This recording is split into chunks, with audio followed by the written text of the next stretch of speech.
how to make potato lollipop or aloo lollipop. For that you will need 2 potatoes which are steam cooked or microwaved. If you are boiling it, make sure you are taking it out from the water once it is cooked, because if it absorbs water, it will not form into proper balls, and while frying it may break off. So now peel off the skin and then mash your potato using a potato masher, making sure that there is no small chunky pieces. And now into your mortar pestle add ½ inch size of ginger and 1 green chilli. Crush them well. Add ½ teaspoon of cumin seeds. Crush it well. And add the spice mixture into your potato. 1 onion chopped finely, and a tablespoon of coriander and tablespoon of curry leaves chopped finely, and a teaspoon of coriander seeds powder and ½ teaspoon of garam masala. Since this recipe is for kids, I am just adding a very little amount of spices.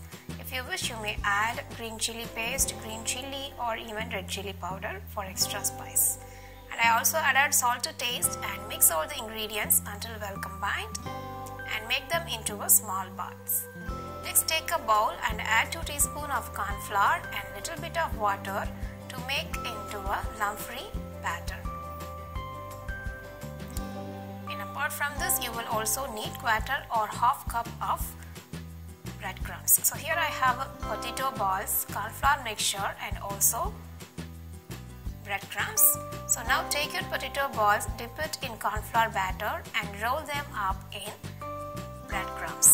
So when you roll it up in the breadcrumbs, make sure that your potato balls are fully coated with breadcrumbs. That way after you deep fry, you will get a best crunchy texture. So I'm just going to make only 7 potato lollipop now.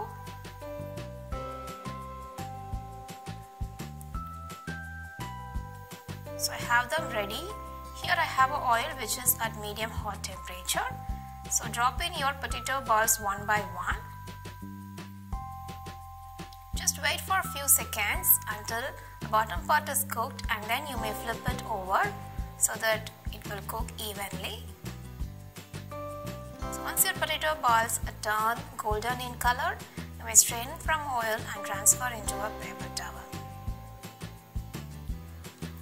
So we have our potato balls ready, and take a toothpick and insert in this so that it will turn into a beautiful potato lollipop. So you have your potato lollipop ready in no time, and this is perfect to serve with sauce or chutney or ketchup of your choice, and I am sure that your kids will go crazy on this.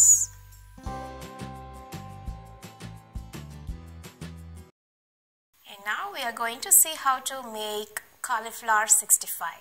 You will need 250 grams of cauliflower.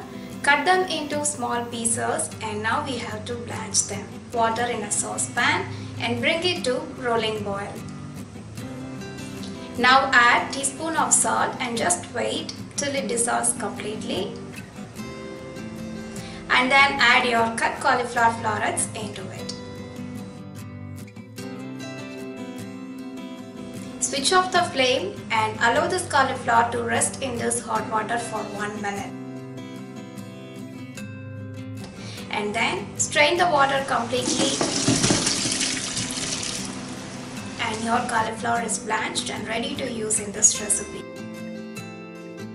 Now into a bowl, take 3 tablespoons of corn flour and 2 tablespoons of rice flour,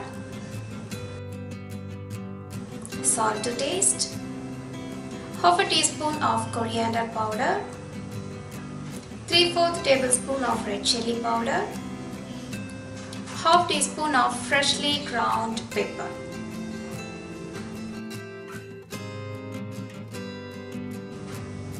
One tablespoon of ginger garlic paste, and add water around 30 to 35 ml and mix it well to make a lump-free batter.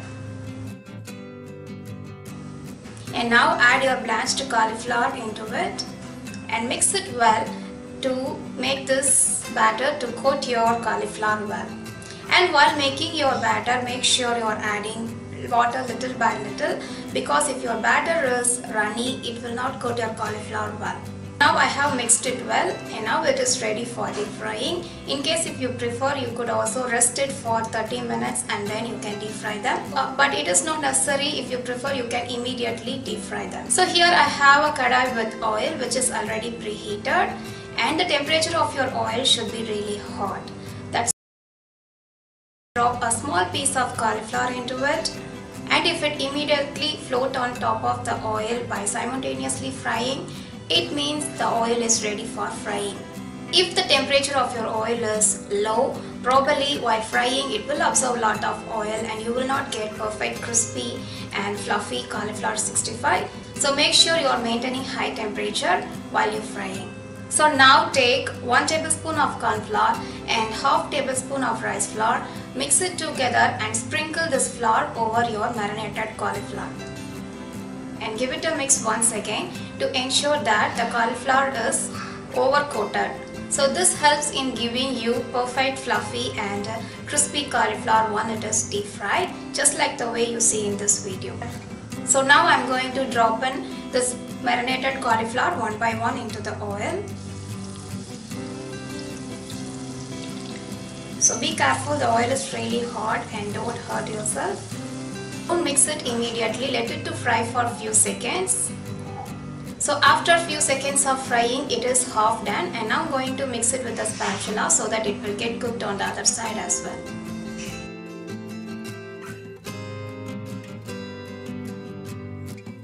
So fry your cauliflower till the outer layer becomes crisp and golden orange in its color.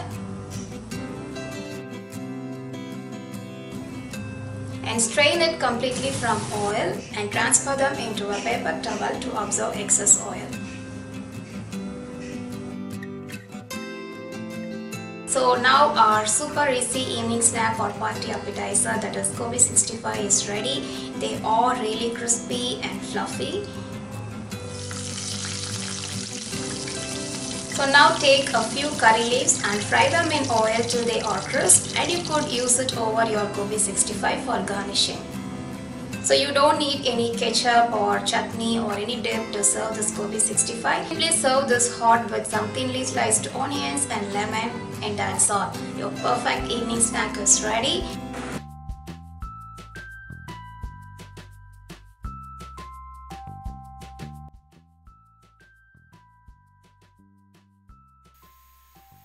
And now we are going to see how to make paneer nuggets.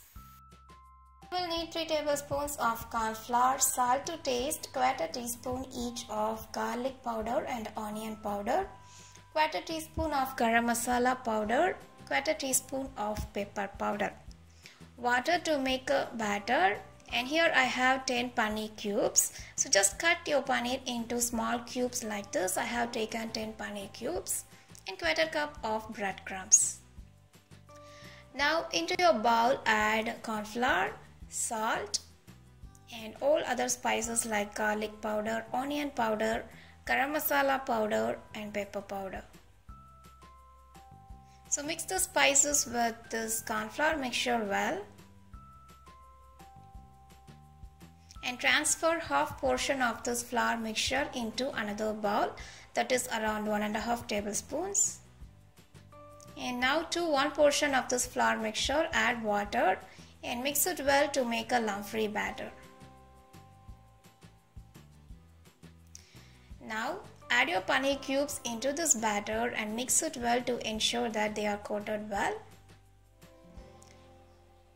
And now transfer those paneer cubes into with this dry flour and mix it well. So you have to be sure that these paneer cubes are coated well with this dry flour. Once you are done with it, transfer all those paneer cubes back into the remaining batter and mix it well once again. Now It's a very interesting part and my favorite part too, that is rolling them in the breadcrumbs. So take your paneer cubes one by one and roll them up in this breadcrumbs. So you have to be sure that your paneer cubes are coated well with this breadcrumbs. That way you will get a crispy and crunchy paneer nuggets. So I have rolled all of the paneer cubes in this breadcrumbs and now they are ready for deep frying. So here I have an oil which is already hot. I'm just going to drop one by one into this. So once you are done adding all paneer cubes into oil, don't mix it immediately. Just wait for 30 to 40 seconds because if you mix it immediately, it will make the breadcrumbs to come off from the paneer cubes and you will not get a perfect coated paneer nuggets. So just wait for 30 to 40 seconds and then you may use a ladle to mix or flip so that they are getting cooked evenly. So once you see your paneer cubes turn into a nice golden brown color like this, strain them from oil and transfer into a paper towel. So you can see how perfect they are cooked outside. And once they absorb all the excess oil, in your golden paneer bites are ready to serve. So you could serve this with your favorite sauce or ketchup, or even you could prepare a fresh green chutney to serve along with it. They are simply awesome. This video is really useful for you guys. Try out this evening snacks for your kids when they are back from school, and I'm sure they will love it and enjoy it. And you may also prepare these snacks as a birthday party appetizers. Thank you so much for tuning in, and hit on the like button and also subscribe to my channel to enjoy more delicious recipes. Bye bye.